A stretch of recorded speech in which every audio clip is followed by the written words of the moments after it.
Do you intend to alter your business in China because of these human atrocities that's going on? So we operate in over 100 countries, and we operate under the law of the land in each of those countries, and under the law of the land is the Communist Party law.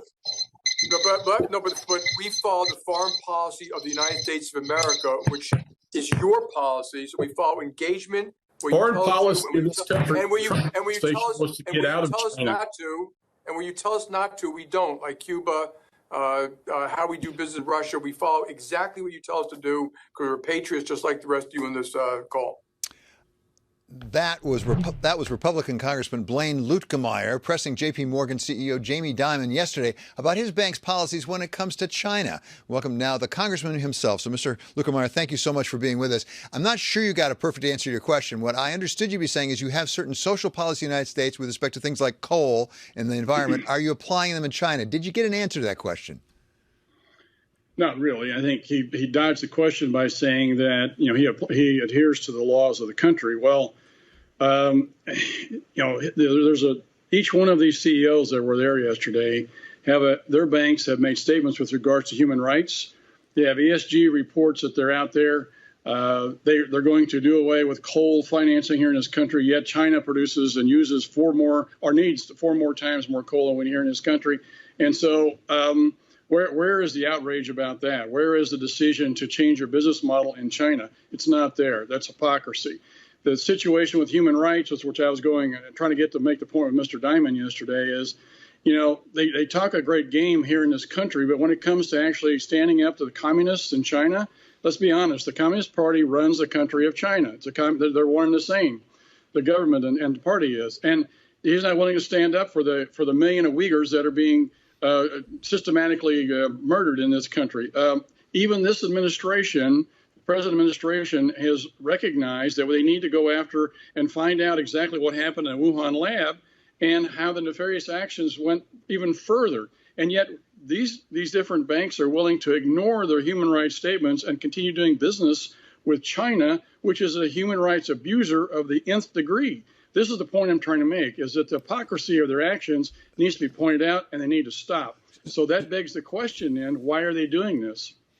And I asked that question of a couple of them. They said they weren't going to change their business models, which if that's the case, then they're number one, either they're political activists, which our ranking member made the comment yesterday that business and politics don't usually mix, because if that's the case, politics wins out, which that shows that that's true, or they themselves are willing to jump in bed with our enemies, which I hope is not the case, but that is a horrible place to be for them, and needs to be pointed out that their actions are not consistent with what I think is good foreign policy, which if you look at the past administration, they pointed out that China was not a good actor. We need to work our way away from China, not get in deeper. Yeah, there's a lot to be unpacked there, but I actually want to turn to something else because there's a headline that just crossed just now. And you are involved in this, and that is the Senate Republicans have now blocked that commission on investigating the January 6th attack. I know that on the House side, you voted against it, if I'm not mistaken. So what is your position on this? Because obviously this was a horrific act. Those of us who watched it couldn't believe that was happening in the Capitol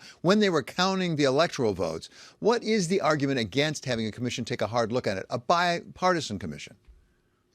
Well, the problem is it's a very political bipartisan, excuse me, a very political bipartisan commission.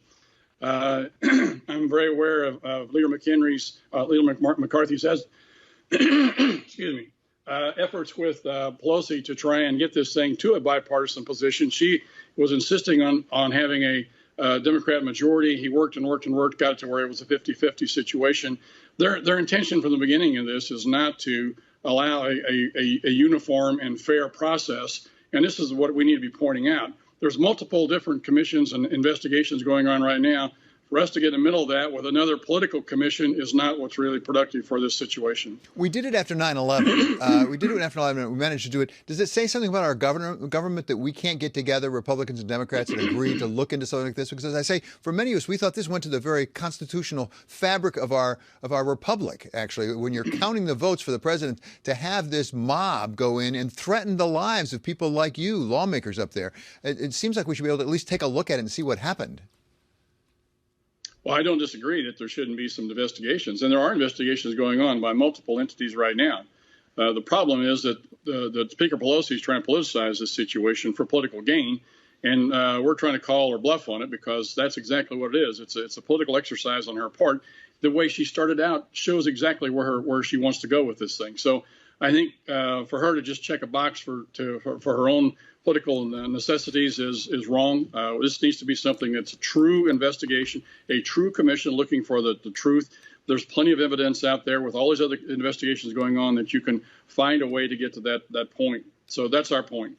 So, Congressman, let's go back to the economy, if we could, here for a moment. We're about to get a budget proposal out of the White House later this afternoon, which is reported to be about $6 trillion, $1.3 trillion of deficit each year for 10 years. We also have the infrastructure proposal out there. Give us your take about exactly what the economic policies of the Biden administration are doing, and particularly for small business, because I know you're very involved with small business. Yeah, the small businesses are being devastated right now by these proposals. We're back in district right now, and I've been out and about all week long and continue to interact with all my constituents and small businesses in particular. Number one is a $300 check that are keeping people home and not working and not being able to have small businesses have enough employees to actually open their businesses and provide the goods and services that they can. Number two, it goes to the taxes and regulation being proposed by this administration. It's going to hit just square on top of small businesses. You're looking at, even if you talk about the C Corp rate going to 28%, that's a 33% increase. There's 1 million small businesses that are C Corps. The other 95% of small businesses are S Corps, but even there, the increase of the cap gains to 43%, the stepped up basis on inheriting property is going to decimate small businesses and not enable them to pass their business along. So those taxes are going to be borne by small businesses, and they're very, very concerned about that. Then you have inflation, which your previous guest talked at length about, but that is also a worry in the back of the minds of all these small businesses, and it's all fueled by the actions of this administration. You stop the pipeline up north, you stop permitting, and immediately energy prices have gone up, and the ripple effect of inflation through our economy is obvious. Everybody can see this. The taxes that are being proposed are hugely going to be affecting small businesses. So the economy that the Biden administration is trying to put together with their proposals is absolutely the antithesis of what we should be doing and what the previous administration did to energize this economy, let people and businesses keep their dollars and invest them themselves. And you saw the ripple effect across the economy. Everybody was successful as a result of that. And we're very, very concerned that if you roll back those tax cuts that were there, which this administration says they're going to do, and remember, he says everything is going to be at $400,000 or more. If he rolls back the tax cuts, remember there's a tax credit for child care in there. You remember that they doubled the deduction for children or for dependents and their families. Those are going to go away if you do away with the tax cuts. So when he talks about the shiny object of 400,000 over here, don't forget, in the meantime, he's down here harming all of our low and moderate income folks and small businesses with all of those tax cuts that will go away. Sounds like it's going to be a long, hot summer on Capitol Hill, I'm afraid. Many thanks for Congressman for being with us. That's Representative Blaine Luetkemeyer, Republican of Missouri. A programming note now.